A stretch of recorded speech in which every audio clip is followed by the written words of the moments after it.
On the eve of the wedding, my wife, wearing her wedding dress, held a small private wedding ceremony in advance with her crush.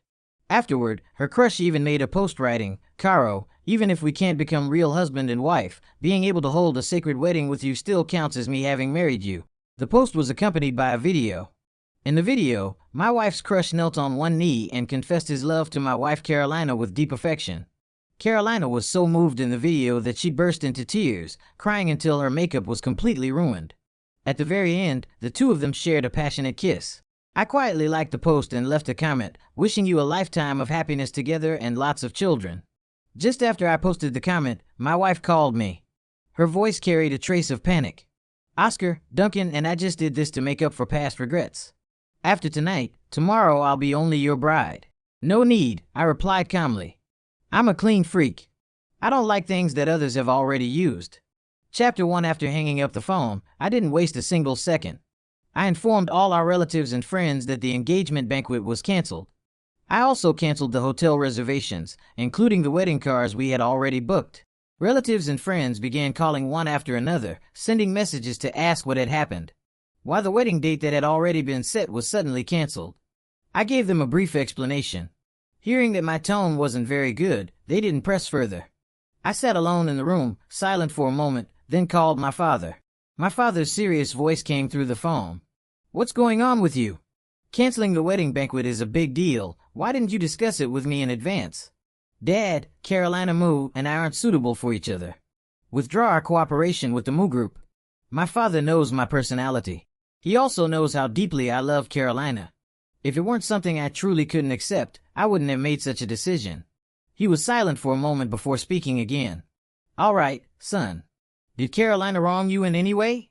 If you've been treated unfairly, tell Dad. I'll make sure you get justice." My father's protective nature was acting up again. I let out a soft laugh. "It's fine, Dad. This is a small matter. Your son can handle it." "All right, son. Dad believes in you. I'll withdraw the cooperation with the Moo group first thing tomorrow morning." After briefly talking with my father, I lay on the bed, looking at the newly decorated wedding house.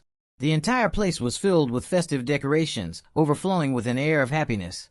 In both the bedroom and the living room, large wedding photos of Carolina and me were hanging everywhere. In the photos, Carolina was smiling sweetly. But now, looking at them, they felt nothing but fake. So love can be faked, even when there is no love at all. I contacted a cleaning company. They told me they were off work for the day and could only come tomorrow. "I'm willing to pay extra, double, triple." Hearing that, the cleaning company didn't hesitate and quickly sent people over. "Sir, are you getting married tomorrow? Do you need us to clean the room?" The cleaners asked when they entered and saw the festive wedding setup. "I'm not getting married tomorrow. Remove everything in the house and restore the room to its original state," I said calmly. The cleaning ladies were clearly puzzled, but they still did exactly as I instructed. About 2 or 3 hours later, the house was restored to how it used to be, as if nothing had ever happened. And in my heart, I knew it clearly, my relationship with Carolina had reached its end. I had already contacted a lawyer to draft the divorce agreement. It would be delivered to me tomorrow morning. After finishing all of this, I felt unexpectedly relaxed, as if a huge weight had been lifted off my shoulders. I lay on the bed and soon fell into a deep sleep. It wasn't until the next day, when someone knocked on the door, that I woke up. I saw Carolina return home, looking exhausted and dispirited. She stood in front of me, her eyes red, wearing an expression of deep grievance and hurt. Chapter 2. We looked at each other. Suddenly, tears slid down her face, soaking her cheeks. She raised her hand to wipe away the tears. Seeing that I was still silent, not saying a single word, Carolina finally spoke. "Oscar, you've changed. Completely changed. In the past, as soon as I cried, you would do everything you could to comfort me, using every possible way to make me happy. You said you couldn't bear to see me cry. As long as I cried, you felt the whole world was in the wrong. But now I'm crying, and you're completely indifferent. Did your heart change that fast? Have you forgotten that you said you would love me and take care of me for the rest of your life?" Her tears flowed uncontrollably. I watched her put on her brilliant performance. I couldn't help but let out a cold laugh. "Do you still need me to take care of you now? Isn't it enough to have your former lover take care of you?" My emotions were calm, with hardly any ripples left. As soon as my words landed, a trace of anger appeared on Carolina's face. But that anger came quickly, and disappeared just as fast. It was clearly being suppressed. If she weren't feeling guilty, her fury would have exploded long ago. In the past, whenever anything I did didn't meet her expectations even slightly, her emotions would erupt. Of course, back then, I loved her. I was willing to cater to her everywhere, accommodate her, and satisfy some of her unreasonable demands. Just as she had said, I couldn't bear for her to suffer even the slightest grievance. But what was the result? On the eve of our wedding, she held a wedding with her former lover first, turning me into a joke, treating me like a clown. Can you stop saying things on purpose just to make me angry? What happened between Duncan and me was just an act for the occasion. You can't take it seriously. Can't take it seriously? Then what was all that sobbing about? I asked. Carolina froze for a moment. I'm easily moved, you know that. My tear glands are sensitive, I cry easily. Crying doesn't mean anything. Do you really have to cling to such a small thing? As a man, can't you be more magnanimous? Her gaze swept across the room. She probably noticed that everything related to our wedding was gone. Her lips trembled slightly. You only know how to bully me. Over such a small matter, you tore apart our wedding home. Do you know how much effort I put into choosing and decorating everything? I truly wanted to marry you. No need, I said coldly. Haven't you already held a wedding with your new lover? I couldn't be bothered to deal with her. I brushed past her, preparing to walk out. But suddenly, she threw herself into my arms, wrapping both arms around me. Her tears soaked through my clothes. Oscar, I'm not angry about you tearing apart our wedding home. This time, I'll forgive you. I have an idea. We won't hold a wedding and we won't invite any guests. Let's just have a destination wedding, okay? We can take a ship to see the Northern Lights. I've heard the Northern Lights are beautiful. Couples who see the Northern Lights together can stay happy for a lifetime. As she spoke, she tilted her face up, looking at me with anticipation. Her eyes shimmered with hopeful crystalline tears. Chapter 3. So this time, she was forgiving me. Was this her lowering her head and admitting fault to me? Or was she giving me a chance to lower my head and admit fault to her?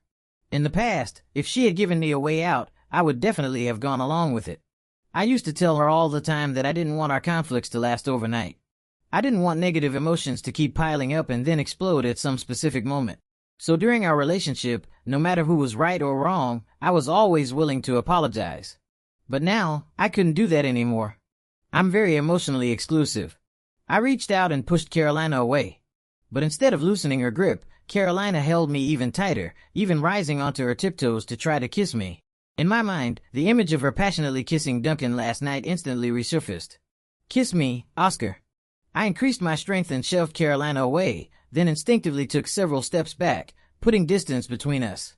Carolina's eyes trembled, disbelief flashing through her gaze. If you want to kiss someone, go find Duncan. I'm not interested, I shot back bluntly. It was as if Carolina's emotions finally snapped. She immediately said to me, now I see it clearly, you don't care about me at all. Do you still remember the written promise you gave me back then? You said that if I ever found out you didn't love me, didn't care about me, or didn't treat me well, I could punish you. She took the written guarantee I had once written out of her bag. She began reading it aloud to me. One of the clauses said, if you make me angry, I can punish you by making you kneel on a keyboard or kneel on durians, and then swear to the heavens that you'll never make me angry again. Fine. I'm using that right now. Kneel down immediately, apologize, and swear. She looked smug and self-satisfied. I watched the scene in front of me with a cold chuckle, as if I were looking at a clown. Back when I wrote that letter of guarantee, it was all because I loved her. It was never meant to become some kind of imperial edict for her to use to punish me now. Oscar, I've already been tolerant enough with you. You canceled the wedding, returned the wedding cars, and even tore down the wedding house I carefully prepared. I'm not angry. I can even pretend none of it happened. I already said we could replace the wedding with a destination wedding. But why don't you know how to cherish this? Why do you have to push me to this point? She once again put on a pitiful expression, portraying herself as the victim. Do you know how disappointed I am in your behavior right now? It's like a needle stabbing into my heart. My heart is bleeding. Do you know that? Why aren't you speaking? Why are you so cold? Don't you love me anymore? At this moment, I felt there was no longer any need to communicate with her. I strode toward the door. Her voice rang out from behind me. I walked straight out the door, without looking back. Her shrill voice pierced through the door behind me.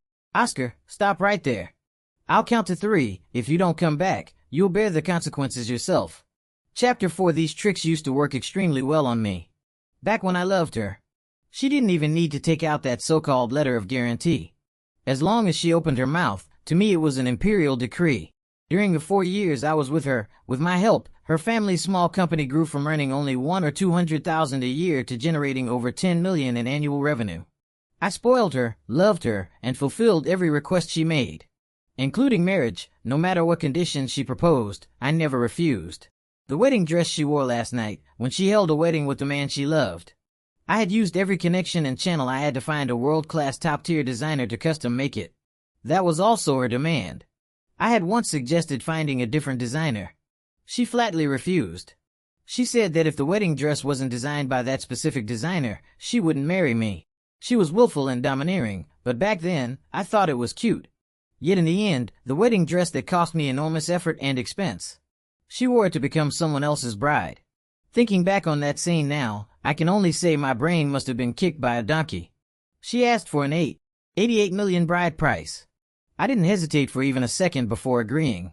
After I left the house, I happened to run into the lawyer who came to deliver the divorce agreement. I took the documents from him and thanked him. After the lawyer left, I found a quiet, secluded place to sit down.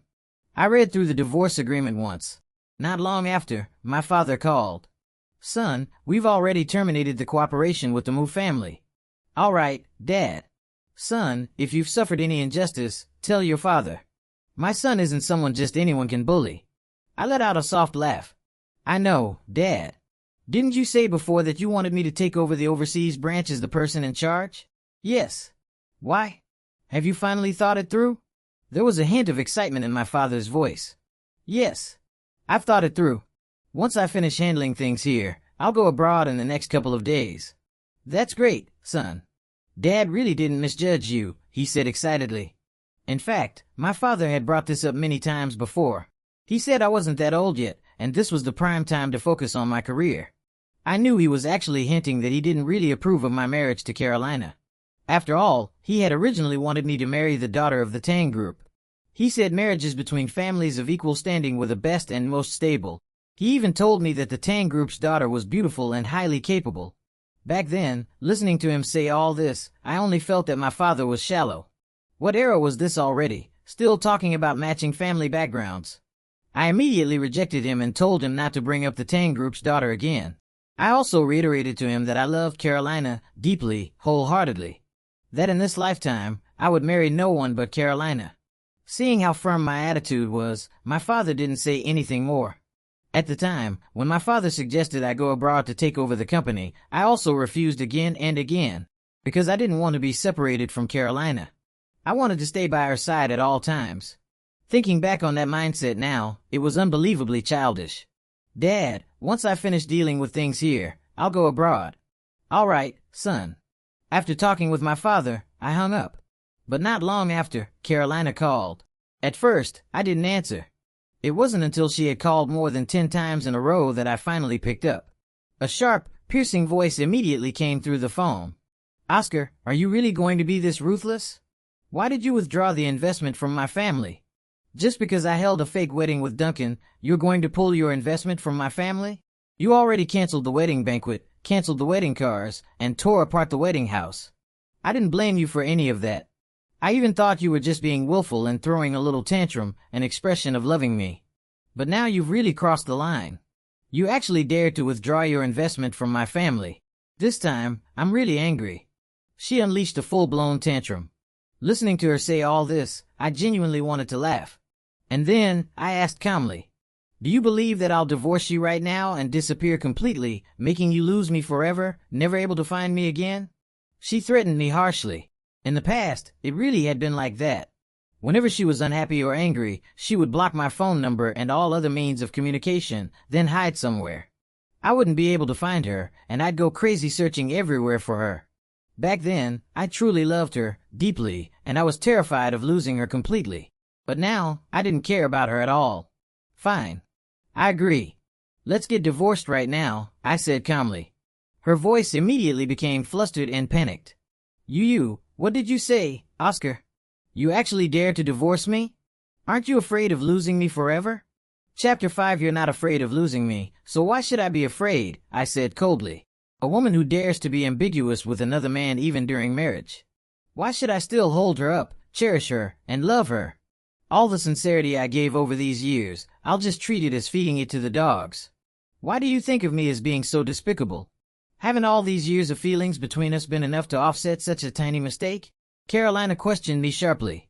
She almost made me laugh out of anger. I shot back, since you think this is just a tiny mistake, does that mean I can also hold a wedding with another woman? After a brief silence, Carolina practically roared. Oscar, you said you would never betray me in this lifetime. I had never once thought of betraying her. In the past, I was genuinely devoted to her. I could swear on my conscience that I had never done anything to wrong her. But what about her? She trampled on my love without restraint. You're the one who betrayed me first. What right do you have to say any of this to me? After calming my emotions, I continued. I'll have someone deliver the divorce agreement to you. Let's part peacefully. Before she could say anything, I hung up the phone. I didn't want to listen to Carolina lose control anymore. Today there was a very important collaboration meeting. It was originally supposed to be postponed, but since the engagement was canceled, it would proceed as scheduled. I checked the time and drove straight to the Tang Group. The Tang Group is evenly matched with my family in terms of strength, making it an excellent partner. When I arrived, the front desk recognized my identity and immediately had someone escort me upstairs. I had thought that, like usual, the person negotiating with me today would be President Tang. Instead, I saw the Tang family's daughter, Serafina Tang, sitting in the office. The first time I met Serafina was at a charity gala hosted by the Tang Group. At the time, I simply thought she was very beautiful. Seeing her again now, I noticed that every gesture she made radiated an elegant and captivating aura. You're here. Serafina stood up and invited me to sit, then instructed her secretary to make me a cup of coffee. I asked curiously, what about your father? He's on a business trip, so he asked me to handle the meeting with you. She wore a faint smile, her tone gentle and pleasant to listen to. I took out the cooperation proposal and explained it to Serafina in detail. After more than an hour of discussion, she expressed strong interest in the plan and the contract was successfully signed. My father often tells me that Oscar is young and promising. Seeing you today, it truly lives up to his words. Serafina looked at me with clear admiration in her eyes. I smiled lightly. You flatter me. Oscar, you really do have the capability, no need to be modest. But speaking of which, tomorrow is your engagement banquet. You still came to discuss cooperation today, don't you need to prepare? She asked calmly. Her mentioning the engagement banquet genuinely caught me off guard. I suppressed the turmoil rising in my chest and said, it's been canceled. We're already in the process of divorce. A flicker of surprise crossed Serafina's eyes, but she didn't ask any further questions. Seeing that it was already lunchtime, I suggested treating her to a meal. She didn't refuse. I immediately made a reservation. At the restaurant, Serafina and I talked about many things, and I realized we shared a lot of common ground. For the first time, I truly felt the importance of being well matched. Serafina and Carolina were completely different, whether in behavior or in mindset. Oscar. Carolina's voice suddenly came from behind me. Chapter 6. I turned my head in surprise and saw her letting go of Duncan's arm, storming toward me angrily. So that's why you suddenly canceled the engagement. Turns out you have another woman outside. Who is this woman? After glaring at me with fury, Carolina shifted her gaze to Serafina. With just one look, the anger in her eyes visibly weakened. Viewed on her own, Carolina was indeed beautiful and sweet. But standing next to Serafina, she was simply not on the same level. That was exactly why Carolina hated standing beside women who were more attractive than her. Serafina was tall, with thick jet black hair that flowed smoothly like silk. Her striking, elegant features were the kind that left a lasting impression at first glance. And who are you? Carolina still put on the airs of the rightful wife. If she couldn't win on looks, she had to dominate in presence. Serafina didn't get angry at her rudeness. She merely smiled faintly, her tone still gentle. My name is Serafina. I'm Oscar's business partner. Business partner? Who are you trying to fool? Why have I never seen you before? Carolina's aggressive demeanor made her look like a shrew. She had always been like this. Toward any woman who appeared around me, even if there was absolutely nothing between us, she would get angry over it. Back then, I thought it was because she cared about me. I was even happy about it, so I would deliberately keep my distance from other women. Now that I thought about it, it was never about caring at all, it was simply her possessiveness at work. Have you made enough of a scene? I looked at her with a dark expression. Carolina took it as me defending Serafina and became even angrier, her voice rising sharply. Oscar, you heartless man. Now you're yelling at me for some woman outside, boo-hoo. Her outburst drew a lot of attention. Some people even took out their phones and recorded the scene. A waiter quickly stepped in to intervene. Miss, loud disturbances aren't allowed here. If you continue, I'll have to ask you to leave. My husband is cheating on me, having a meal here with some other woman. I can't even cry about it. Carolina looked at the waiter pitifully, tears trembling in her eyes. The waiter looked helpless. But you still can't cause a disturbance here. You're affecting other customers' meals. Duncan, who had been silent all this time, stepped forward and gently pulled Carolina, speaking in a low voice. Caro, don't be angry. I believe Oscar isn't that kind of person. With just that one sentence, Carolina's attitude immediately softened. But her tone was still full of indignation as she said, Oscar, if you're still a man, then apologize to me right now. Chapter 7 Why should I apologize to you? My patience was already being worn down to the last thread. You having a meal alone with another woman is wrong, Carolina said, looking at me aggrieved. Did you forget what you promised me? You said you would never eat alone with any woman other than me. Then what does it count as when you walk in holding another man's hand? I shot back, exposing her on the spot. She liked making a scene in public, fine, I'd go all the way with her. After all, my conscience was clear. Carolina's expression changed slightly as she tried to explain. Duncan saw that I was in a bad mood, so he brought me out to eat. He even spoke up for you just now. How can you think of us like that? Before she could finish, a nearby waiter suddenly spoke up. I just saw her walking holding hands with that guy. She even said her husband was cheating. Clearly, she's the one cheating on him. Isn't this just setting fires for herself while forbidding others to light a lamp? Harsh whispers rose one after another. Carolina had always cared deeply about saving face. Just now, she still had the upper hand. But now that these words came from someone else, even if she wanted to argue back, she had no ground to stand on. Duncan's face darkened as well. He turned around and left directly. Carolina no longer had the nerve to stay either and hurried after Duncan. The farce finally came to an end. I looked at Serafina apologetically and said, I'm really sorry. This meal ended up being unpleasant for you. It's fine, she said calmly. But your wife seems to have misunderstood us. Aren't you going to explain it to her? Serafina didn't seem affected by what had just happened at all. I gave a bitter smile. Someone will comfort her. I don't know what exactly happened between you two, Serafina said gently, but no matter what it is, things need a solution. Some matters are better made clear. Otherwise, even if you get divorced, you may still end up entangled over certain issues. She picked up her napkin and lightly wiped her lips, still wearing that elegant smile. The food here is very good. I have something else to take care of, so I'll head out first. My emotions were in turmoil. She was right, some things had to be said clearly. That night, I called a few brothers out to drink at a bar. When they heard that I'd canceled the engagement, they were all happy for me. Oscar, I always thought you two weren't a good match. Quinn, who was sitting next to me, spoke up first. That Carolina always looked small-minded, and honestly, she's pretty average looking. We even joked back then that your eyesight must have been bad. Exactly, Samuel chimed in, then realized he'd almost said something inappropriate and quickly corrected himself. Anyway, it's good that you're divorced. With your conditions, what kind of woman can't you find?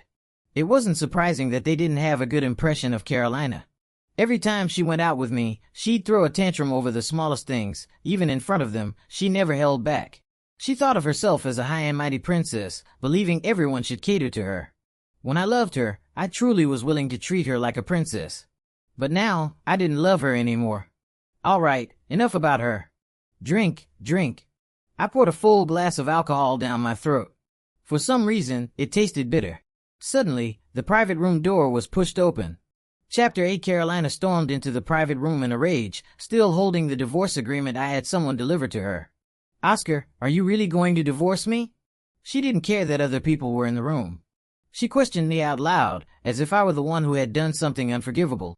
The divorce agreement is already in your hands. Do you still think I'm joking? I leaned back against the sofa, looking at her calmly. Strangely enough, when I loved her before, I thought everything about her was wonderful. Now that I no longer loved her, she seemed painfully ordinary. I won't divorce you, Carolina said firmly. I curled my lips into a faint smile. Are you sure? Don't regret it later. Carolina froze for a moment. Then her eyes reddened, and she spoke with a choked voice. You said that in this lifetime, there would be no divorce, only widowhood. If you want to divorce me, it'll only happen if I die. Those deeply emotional words almost moved me. Isn't the person you like Duncan? I'm giving you your freedom, shouldn't you be happy? I said indifferently. Carolina walked over, grabbed my hand, and said earnestly, I did like him before, but the only person I love now is you. I really don't want a divorce. Her tone softened considerably. I expressionlessly shook her hand off and looked at her with a half smile. I can't bear your kind of love. After that, I took out my phone and made a call. Have all partners terminate their cooperation with the Moo Group. As soon as those few words left my mouth, Carolina Moo's face changed drastically. She stared at me in disbelief. You're telling all partners to cancel cooperation with the Moo Group? Are you trying to watch my family go bankrupt? I smiled lightly. Yes. Everything the Moo Group had today was given by me. If I could lift them up, I could also send them straight back to nothing. Oscar, I was wrong. Please don't do this, Carolina panicked.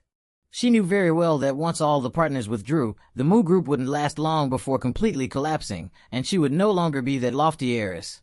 Carolina, you're the one who wronged Oscar in the first place. How do you still have the face to beg him now?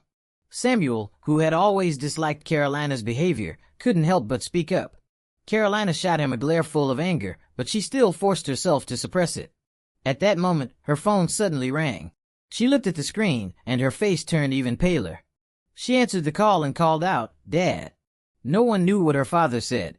She hung up without a word. She looked at me in despair. The arrogance in her eyes was completely gone. Does it really have to be like this? So, are you signing the divorce agreement or not? I stared at the crumpled papers in her hand. Carolina said nothing. Her eyes were filled with tears. Carolina, Oscar has already shown you enough respect, Samuel spoke again. If you have any sense, just sign the divorce agreement. Otherwise, things will only get uglier. Another long silence followed. Finally, Carolina spoke in a choking voice. Fine. I'll sign. But you have to promise me, you can't let the partners cancel cooperation with the Moo Group. All right. In fact, I didn't even need to say anything. Those partners had only cooperated with her family out of respect for me in the first place. Once they knew I was divorcing Carolina, there was naturally no reason to continue working with the Moo Group. Samuel immediately handed Carolina a pen. After hesitating for a long time, just as she was about to sign, she unwillingly said one last thing. Once we're divorced, there will be nothing between us ever again. Chapter 9. I gave a faint Since I had chosen to end things, there was naturally no reason to have any further contact with her. Seeing how resolute my attitude was, Carolina could only helplessly sign her name on the divorce agreement. The moment I obtained the signed papers, I suddenly felt much lighter. That night, I drank a lot, so much that I didn't even know how I got back home. When I woke up the next day, my entire body felt groggy and heavy. I lay in bed for quite a while before finally getting up. When I went downstairs to eat, I found that my father was there, and his expression didn't look very good. I walked over, smiled, and greeted him. Dad, why do you have time to come over today? Oscar, have you seen today's trending news? My father asked in a low voice. I looked at him, slightly confused, and shook my head. What happened? My father frowned. Open your phone and take a look yourself. Curious, I opened my phone and checked the trending topics. My expression instantly changed. The headline was extremely eye-catching. Young Master Oscar cheating during marriage with heiress Serafina. I clicked into it and saw that it was actually a video of Serafina Tang and me having dinner at the restaurant that day. The video had clearly been edited. In the footage, Carolina was portrayed entirely as the victim. The comment section was full of discussions, some talking about Serafina and me, others defending Carolina. One particular comment caught my attention. A user named Sunshine After the Storm wrote, "Don't you think Oscar and Serafina are actually more compatible? Standing next to Serafina, this Carolina looks so tacky. I told you long ago that Carolina wasn't worthy of you, no upbringing at all," my father said angrily. This video didn't just smear me and Serafina, it also damaged the image of both of our families' companies. Aside from Carolina, there was no one else who would do something like this. Originally, I had planned to let Carolina off the hook. But since she had taken things this far, she had no one to blame but herself. Dad, she and I are already divorced. Do whatever needs to be done, don't go easy on her. My father froze for a moment. She was willing to divorce you? Of course she wasn't, I said calmly. but I used the future of the Moo Group as the price. She had no choice but to sign the divorce agreement. Chapter 10. My dad let out a light sigh, looking quite relieved. My son has finally stopped thinking with his heart, he said with satisfaction. By the way, you met Serafina yesterday. What did you think of her? He immediately switched to gossip mode. I smiled helplessly. Miss Tang is very beautiful, and we have a lot of common topics. That's exactly what I said. You two are a match made in heaven. If it weren't for Carolina, I'd probably already be holding my grandson by now, my dad muttered discontentedly. I put my phone away. Dad, leave this matter to me. All right. My dad didn't say anything more.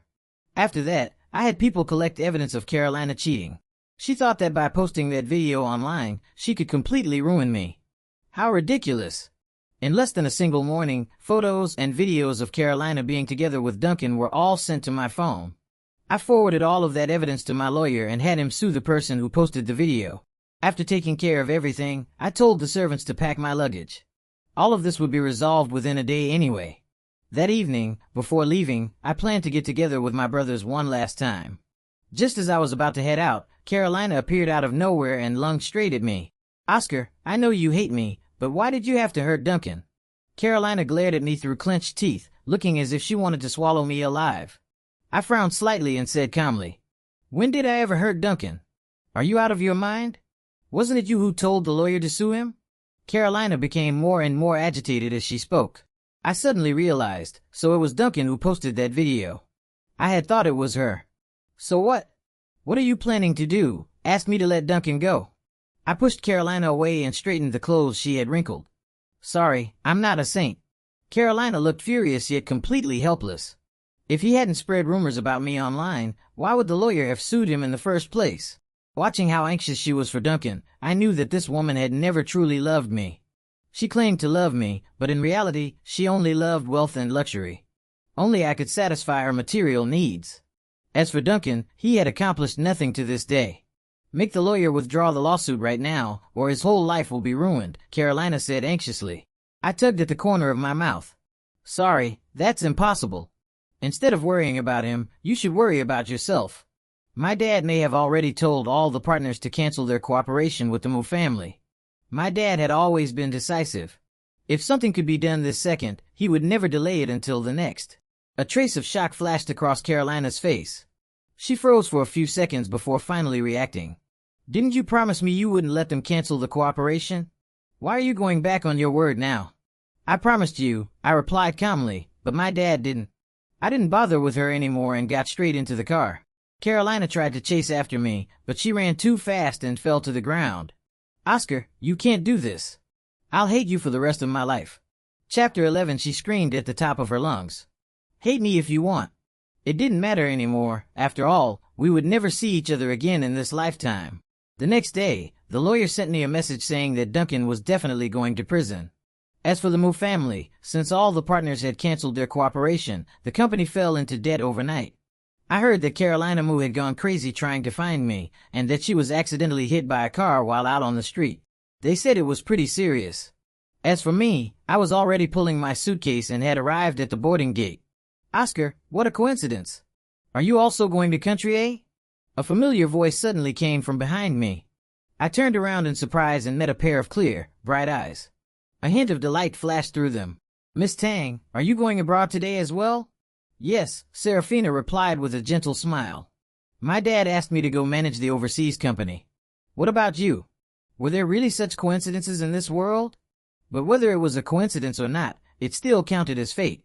After boarding the plane, an even bigger coincidence awaited us. Our seats were right next to each other. It seems we really are destined, I said. Yes, she replied with a smile. I was worried that going abroad alone would be boring. Now that you're with me, it won't be boring anymore. After getting off the plane, I turned on my phone and saw a message from my dad. You little brat, make sure you get along well with Serafina. I'm still waiting to hold my grandson.